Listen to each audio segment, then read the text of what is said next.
once again, we're hearing movement on Power Pack. Now, Kevin Feige's even mentioned Power Pack himself before as a property that's kind of in development, so... Like, Power Pack was always one of those where it's like pre-Iron Man in development. It was... Like how Doctor Strange and Ant-Man and like Captain Marvel, well not Captain Marvel. Right, they kind of... If I remember, it was Ant-Man, Doctor Strange, Miss Marvel, Kazar, Power Pack, Cloak and Dagger. Yeah, Shang-Chi, Cloak and Dagger, and Runaways.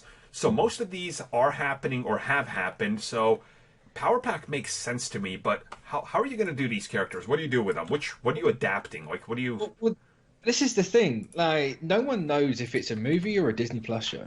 I can see it, so, because I have no idea of anything about Power Pack, Very so I'm just obscure. kind of looking at images, and I'm like, these are kids. So it's like you can sit there and literally be able to have Power Pack in school, and here we are now going to sit there and follow kids with powers in schools that are directed to them, then be able to sit there and merge potentially X-Men into them and be able to have Young Avengers all be put in there. When Shay's saying that, right, do you make it maybe the Disney Plus equivalent of Runaways? Like, hey, Possibly. we got this on Hulu, but we also got one that's more...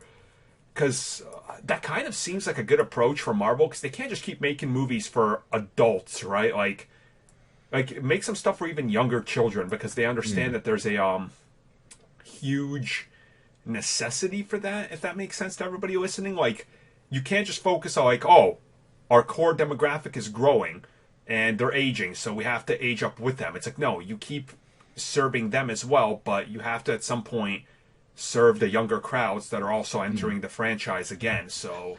I mean, Oh, sorry, go ahead. I was going to say, well, with the original series of Power Pack, they did some pretty hardcore stuff with pollution, drug abuse, runaways, kidnapping, gun violence, bullying, and orphanhood. So that would be a phenomenal thing to do in a Disney Plus show, because then you have more reasons to have the kids be excited and be able to watch something, and then potentially bring them into the Young Avengers movie because of the fact that it's like, hey, look, the Young Avengers aren't the only power kids we have now. Here's the Power Pack, and have them come through, and people will then be like, oh, we already know about him because we've watched it on Disney Plus. And they've also said, like, these shows are going to be important, so it's like, I would definitely see this as a... Well, how about this for an idea? If it's going to be more aimed at the kids, why don't we put this in the Big Hero 6 universe? Huh. And make it animated and do it that way. Does Kevin Feige oversee that then, though? That's the thing. No, but that was a Disney animation project. It was, yeah. So it's not like they have to really talk to anyone to own it. You know, there's already a Big Hero 6 cartoon. That's true, yeah. It's interesting. I think it comes back to the same Hercules argument I've been talking about, hearing problems with it, because, like, both sides want to do something, but nobody can decide who. Like, I could see Power Pack becoming the same thing. Honestly,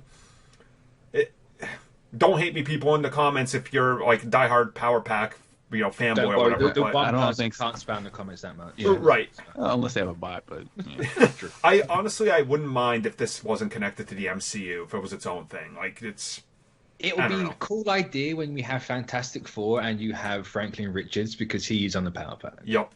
So it would be a cool idea down the line. But if you do it right now, you can't really do that. Unless you kind of go for the heartstrings and put Morgan on it. Oh, yeah. But then again, Morgan's only 5, and then you're really kind of going for, like, the small kid demographic. Yo, that's like... Damn, yeah, I'd be way too young. Although... I don't know, if you start shooting, she's 5, you start shooting a 7 or 8 child actor. Remember, there's the time jump, so the MCU's in 2023, so even in 5 years' time, she's going to have to be 5. That's true. Yeah. Damn. There's a weird spot right now. Though. They use the de-aging technology, make them a baby. I mean, they'd have to. Like that. Another reason why you do it animated, you haven't got to pay for that. And then you just have people's voices. Just make sure that the people that you hire don't hit puberty. And who's to say the animation's not going to be in the MCU? You know, the what ifs could very well be alternate timelines in the MCU. That's true. Because they're using the same voice actors. So. Yep. So, I don't know. We keep hearing about Power Pack by the look of it, like every 6 months. So yeah, it will happen eventually. Eventually, yeah. Like everything else Kevin Feige's wanted to make, eventually it will happen. So we'll come back to it right around that time.